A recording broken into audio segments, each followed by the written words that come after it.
Haleluya, haleluya, turabasuhuje mu izina rya Yesu Kristo, amahoro y'Imana nabe muri mwe. Uwiteka abarebe neza, Uwiteka acishe kugira neza kwe imbere y'amaso yanyu, ahaze buri muntu wese kwifuza k'umutima we. Tunejejwe rero nanone kongera kuza tukaganira ijambo ry'Imana. Kuri uyu munsi turaganira ku ijambo rivuga ngo niba ushaka kubaho neza ukiranuke. Turifashisha amagambo yo mu gitabo cy'imigani ibice 27 umurongo wa 11. Ariko reka tubanze dusenge. Data wa twese mwiza, mu izina rya Yesu Kristo, turagushimiye imbabazi zawe zituma tudashiraho, turagushimiye ukuntu wabanye natwe iminsi yose itambutse, waraturinze.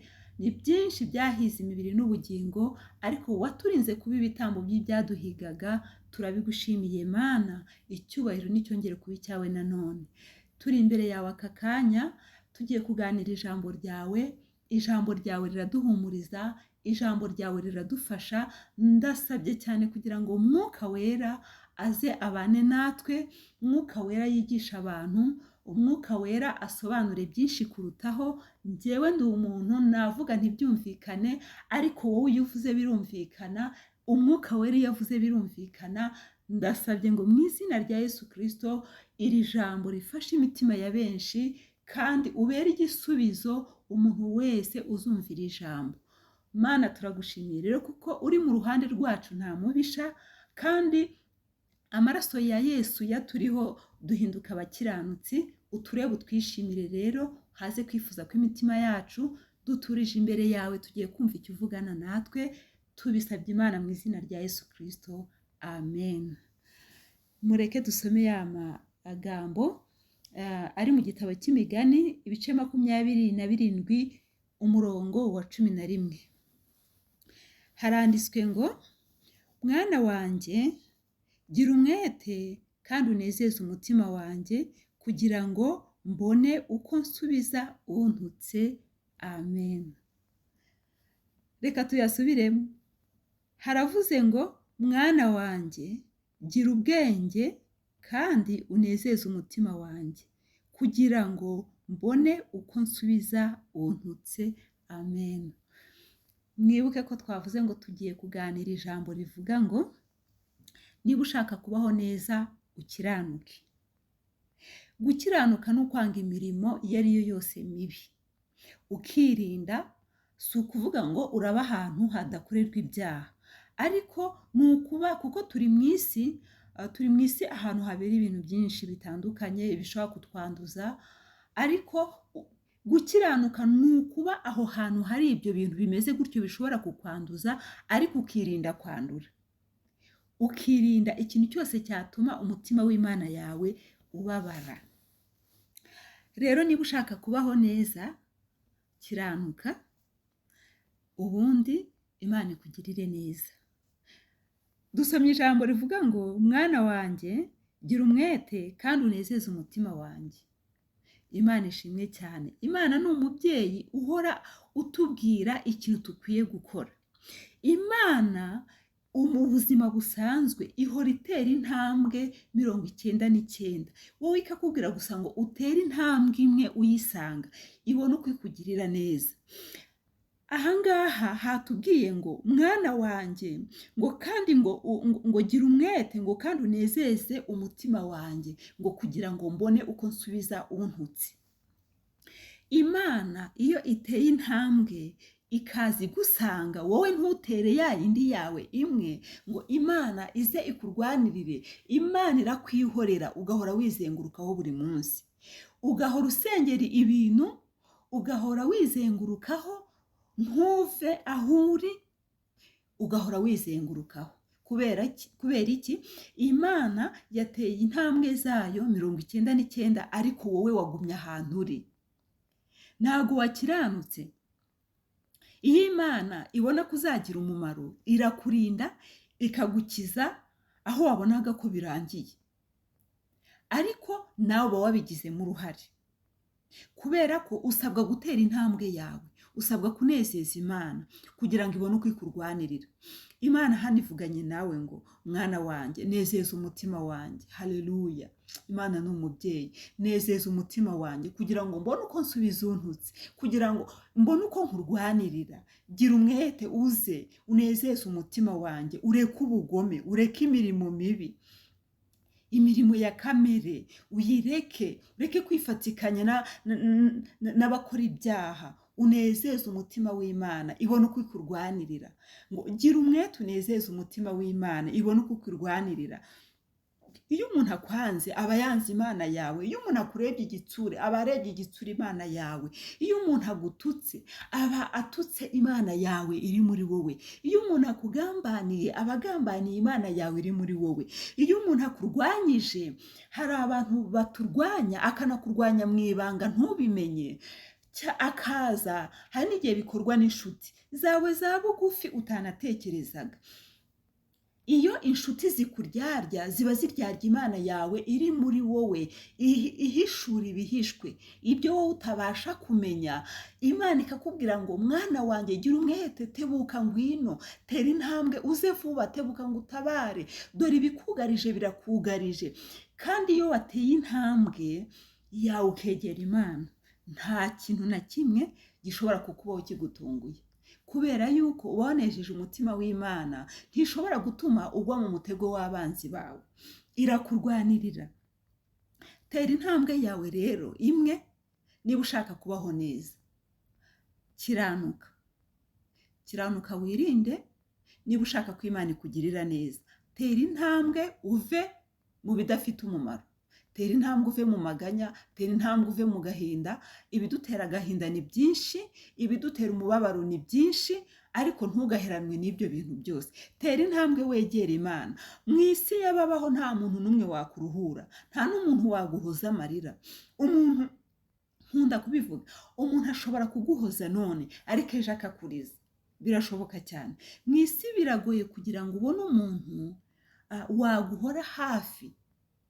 waguhora hafi atari Imana yawe.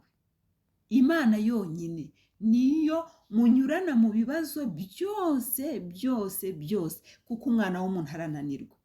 Umwana wabyaye arananirwa, ababyeyi bawe bakananirwa, inshuti zawe zikakunanirwa, abo mu muryango wawe bakakunanirwa, ariko Imana yawe ntishobora kukunanirwa. Wowe icyo usabwa gusa gukora ni ugutera intambwe. Ubundi Imana yo tayari yamaze gutera 99 igusanga. Nawe rero utera intambwe yawe imwe gusa, wegera Imana ibone uko ikurwanirira. Nta buryo Imana yakurwanirira wowe ukibereye mu bidafite umumaro. Uracyari abantu bavuga amagambo mabi nawe ukayavuga, abantu baragambana nawe ukagambana, abantu barahemuka nawe ugahemuka, kandi ukanashaka ko Imana igutabara. Ntabwo bishoboka, kubera ko uracyari mu gatebo kamwe, uri mu kaziga kamwe n'abantu bakora imirimo mibi. Tera intambwe rero uve mu kaziga k'abantu bakifitemo ubugome muri bo.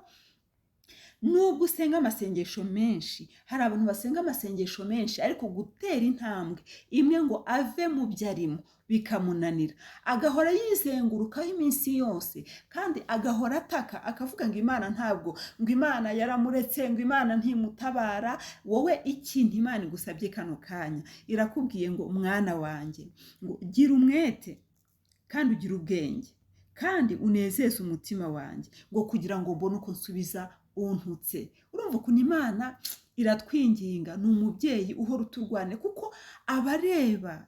Imana ibireba, ikabona ibigutegereje hanze, ikabona ibigutegereje haruguru, ikabona ibigutegereje ku manywa, ikamenya ibigutegereje nijoro. Iyo ikakugirira imbabazi nk'umubyeyi, ikakubwira ngo mwana wanjye, nezeza umutima wanjye kugira ngo mbone uko nkurwanirira. Gira umwete wo kuza imbere y'Imana, kandi uzana umutima wose, ntuzane umutima urimo ubugome. Abantu basigaye baza mu nsengero bafite imitima irimo ubugome. Abantu basigaye bajya gusenga, agasenga n'amasengesho yo kwiyiriza. Umuntu akiyiriza kandi afite umutima w'ubugome. Umuntu akiyiriza yasohoka mu masengesho agakora ikintu ukibaza ese uyu muntu niwe uhora asenga? Ese uyu muntu niwe uhora aririmba?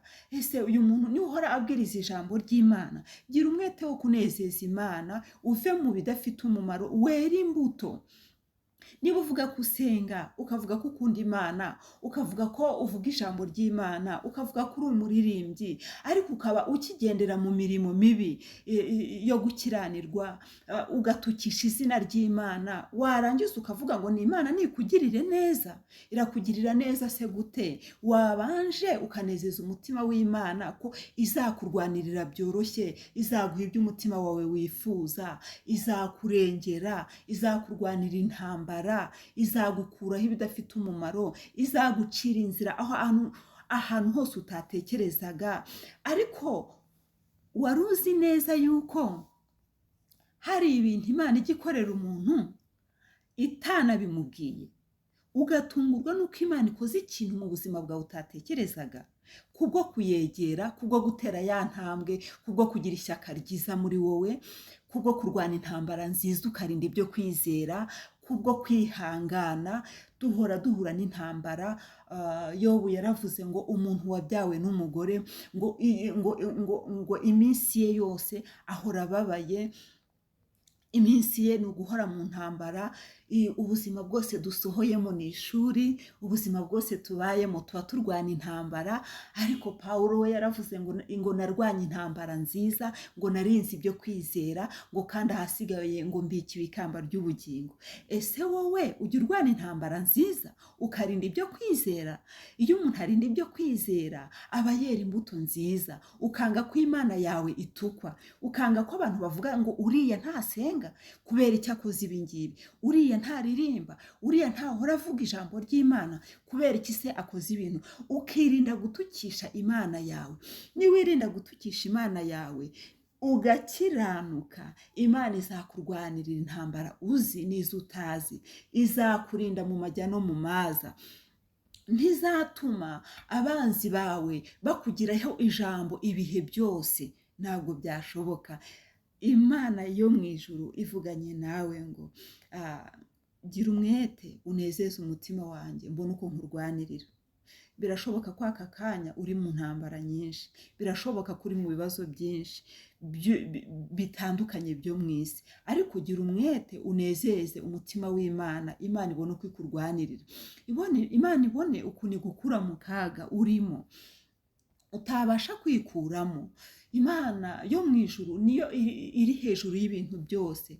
Ibyo abantu bananiwe Imana irabishobora, ibyo abaganga bananirwa Imana irabishobora, ibyo ababyeyi bawe batagukoreye Imana yabasha kubigukorera, ibyo inshuti zawe abo wizeraga bose ukabizeraho ubufasha ariko bakaba batarabikoze, Imana niyo mufasha utajya ubura kuboneka mu byago no mu makuba.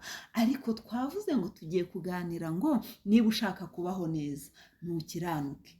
Niba ushaka kubaho neza mu buzima bwose ukabaho nta rubanza, ukagenda wumva unezerewe, ukagenda wumva wemye, ukagenda wumva nta rubanza ufitanye n'umuntu uwo ari we wese, ntukiranuke. Ureke ubugome, ureke imirimo mibi. Uzatera intambwe imwe gusa, Imana itere 99 igusanga. Ariko kuko Imana yo irinda ijambo ryayo, izatera 99. Wowe nudatera imwe yawe uyisanga, uzahora wizengurukaho rwose. Rero icyo ugomba gukora ugikore, Imana nayo icyo igomba gukora izagikora. Wowe rero tera intambwe imwe yonyine, Imana izatera 99 ikurwanirire. Gira umwete kugira ngo Imana ibone uko isubiza umuntu wese ikintu cyose cyakugizeho ijambo. Egera Imana, niryo banga. Ibanga ryo kugira ngo Imana ikurwanirire nawe ni wegera Imana. Ntutere intambwe gusa, nayo intambwe imwe gusa, nayo 99 yarangije kuziterera gutegereje.